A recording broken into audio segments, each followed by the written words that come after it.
Intermediate results వచ్చినాయి కదరా, pass అయినావా? 4 సబ్జెక్టులు ఫెయిల్ అయినా. నా కడుపుని చెడబుట్టినావు కదరా, లక్షలు లక్షలు ఖర్చు పెట్టి చదివిస్తే ఫెయిల్ అవుతావా? పారా బయటికి, ఎట్టన పోయి సాగరా. ఎవరు నువ్వు? మీ కొడుకు సూసైడ్ అటెంప్ట్ చేసుకున్నాడు. హాస్పిటల్లో చావు బతుకుల మధ్య ఉన్నాడు. అయ్యో నా బిడ్డ ఎగ్జామ్ లో ఫెయిల్ అయిపోయినాడని కోపంలో తెచ్చిపోమని చెప్పిన.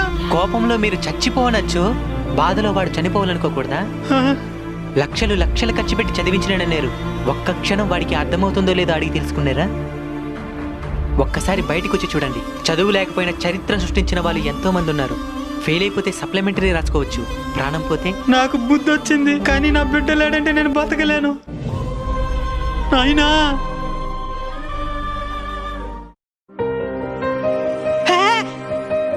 ఎగ్జామ్ లో ఫెయిల్ అయిపోయినానని మా నాయన చచ్చిపోమన్నాడు. నేను చచ్చిపోతాను. మరి అదేనైనా ఎగ్జామ్ కు ముందు